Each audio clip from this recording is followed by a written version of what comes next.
Hi friends, welcome to Indhu's Kitchen. இன்றைக்கி நம்ம சேனலில் ரொம்ப டேஸ்டியான வெறும் அரிசி மாவு மட்டுமே வச்சு செய்கிற மாதிரியான ஒரு ரிங் முறுக்கு தான் பார்க்க போகிறோம்.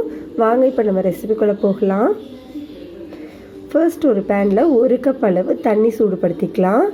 நீங்கள் எந்த கப்பில் அரிசி மாவு எடுக்கிறீங்களோ அதே கப்பில் 1 கப் அளவு தண்ணி ஊற்றிக்கோங்க. தண்ணி ஊற்றினதுக்கப்புறமா இதில் ஒரு பிஞ்ச் அளவு மஞ்சள் தூள் சேர்த்துக்கோங்க.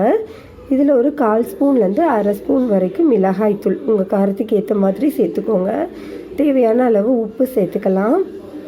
ஒரு 3/4 ஸ்பூன் அளவு சீரகம் சேர்த்துக்கோங்க.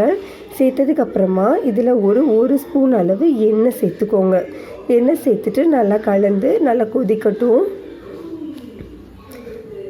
இப்போ நல்லா நம்மளுக்கு இது கொதிச்சிட்ருக்கும்போது 1 கப் அளவு அரிசி மாவு சேர்த்துக்கோங்க. கொஞ்சமாக சேர்த்து கட்டி இல்லாமல் கலந்து விட்டுக்கோங்க. பாருங்கள், இந்த மாதிரி நல்லா கலந்துட்டு நம்ம இதை ஆஃப் பண்ணி வச்சிட போகிறோம். இப்போது இந்த மாதிரி நம்ம கலந்தாச்சு. கலந்ததுக்கப்புறமா கொஞ்சம் நம்மளுக்கு கை பொறுக்கிற சூடு வர வரைக்கும் வெயிட் பண்ணலாம். இப்போது வெதுவெதுப்பாக இருக்கும்போது நல்லா சப்பாத்தி மாவு பிசைகிற மாதிரி பிசைஞ்சுக்கோங்க.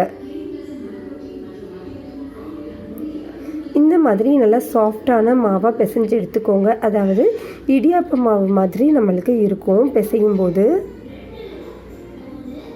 இப்போது ஒரு சின்ன உருண்டை எடுத்துக்கலாம். கையில் பேலன்ஸ் இருக்கிற மாவு எல்லாமே ஒரு ஈர துணி போட்டு நல்லா மூடி வச்சுருங்க. இப்போ சின்ன சைஸ் உருண்டையை இந்த மாதிரி உள்ளங்கை வச்சு அழுத்தம் கொடுத்து நல்லா சிலிண்ட்ரிக்கல் ஷேப்பில் உருட்டிக்கோங்க.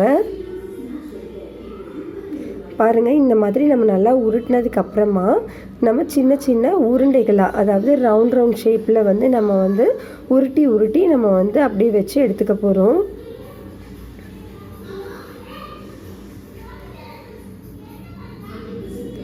இந்த மாதிரி உங்களுக்கு மொத்தமாக செய்கிறதுக்கு கஷ்டமாக இருக்குது அப்படின்னா ஒரு சின்ன சைஸ் பால் எடுத்துகிட்டு ஒன்றா பிடிக்கிற மாதிரி கூட நம்ம ரெடி பண்ணிக்கலாம்.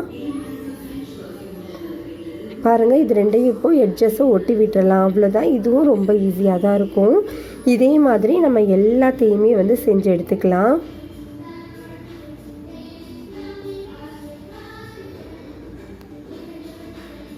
பாருங்கள், இப்போ நம்ம எல்லாத்தையுமே ரெடி பண்ணியாச்சு. இப்போது நம்ம இதை எடுத்து வச்சுக்கலாம். ஒரு பேனில் எண்ணெய் சூடுபடுத்திக்கோங்க. எண்ணெய் சூடானதுக்கு அப்புறமா இந்த ரிங் முறுக்கு நம்ம ஏற்கனவே செஞ்சு வச்சுருக்கோம் இல்லையா, அதை சேர்த்துக்கோங்க. மிதமான தீயில வச்சு நல்லா எல்லா பக்கமும் ஈவனாக வேகிற மாதிரி வேக வச்சு நல்லா கிறிஸ்பியாக வர வரைக்கும் வெயிட் பண்ணலாம்.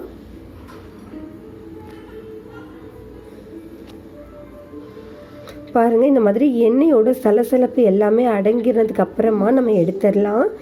அவ்வளோதான், நம்மளுக்கு ரொம்ப சூப்பரான ரிங் முறுக்கு ரெடி ஆயிடுச்சு.